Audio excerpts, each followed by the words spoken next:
Hola, buenos días. Te voy a hablar hoy de la relación entre la biodescodificación y la medicina nueva del Dr. Hammer. Es una relación histórica en los hechos, en la forma de acompañar al paciente, de ver la enfermedad, hay más diferencia que punto común. Yo encontré al Dr. Hammer en primavera de 91 y para mí fue un encuentro muy importante. Antes de esta fecha, yo fui enfermero al hospital y con mucha frustración. Yo busco de dónde vienen enfermedades, porque hay tantas diferencias entre cada persona que tiene una enfermedad, porque algunos se sanan rápidamente, otros no, con el mismo tratamiento, el mismo doctor. Y después de tantas preguntas, yo tenía esa suerte de encontrar al Dr. Hammer en Francia. Y fue para mí un encuentro que me cambió realmente la vida y la comprensión del ser humano. Pero yo vi también algunos límites poco a poco con el descubrimiento de este hombre. Él me gusta mucho su forma de encontrar la enfermedad con un nuevo paradigma. Para el Dr. Hammer, creador de la medicina nueva germánica, cada enfermedad tiene un sentido positivo, un sentido biológico que se inició con un momento en la vida de la persona. Y gracias al código biológico podemos encontrar este momento que llamamos en biodescodificación el conflicto detonador.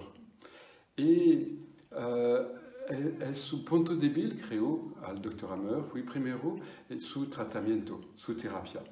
Él, con el paciente, busca una solución externa, de encontrar un nuevo trabajo, de hacer resolución de problemas de pareja o familiar. Y para mí las cosas son muy diferentes. El mundo externo no es responsable de nuestras emociones, porque dos personas con el misma cosa, como por ejemplo problema al trabajo, dos personas con esa misma información, una se va a sentir mal, la otra no. Entonces, lo importante no está afuera, está adentro. Yo reconozco realmente el aporte espectacular y útil del Dr. Hammer para la toma de conciencia del origen de la enfermedad.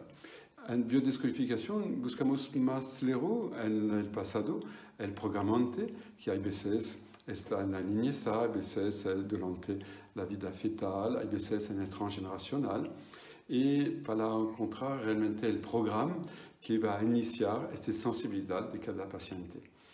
Y el punto débil del Dr. Hammer es el tratamiento, la terapia, y como lo digo antes, y yo encuentro los trabajos del Dr. Erickson, gracias a la PNL, a la hipnosis, a metáforas terapéuticas y otras cosas como terapia breve. Y para mí, el Dr. Erickson es un genio del tratamiento. Así, con el diagnóstico de Hammer, el tratamiento de Erickson, nace la biodescodificación. Y también otro punto con el cual no estoy de acuerdo con la proposición del Dr. Hammer, por ejemplo, el cáncer de sanación, de vagotonia, la hongos que viene a ayudar a la reparación de los órganos del primer piso de la biología. Y no estoy de acuerdo porque durante 25 años como terapeuta no puedo decir que es exacto, a la reversa.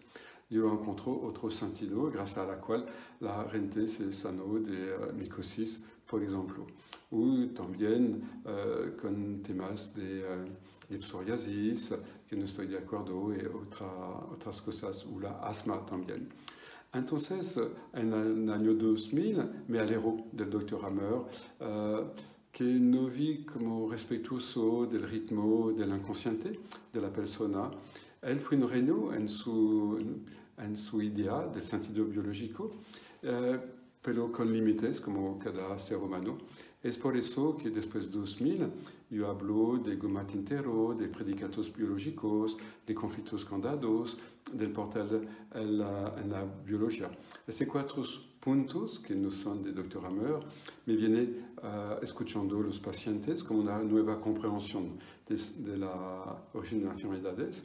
Y también durante todo este tiempo me viene ideal de protocolos para hablar a la célula, para escuchar el grito de la célula, del inconsciente que está adentro de la biología. Y con gratitud con el Dr. Hammer, yo veo más diferencia que punto común con la biodescodificación.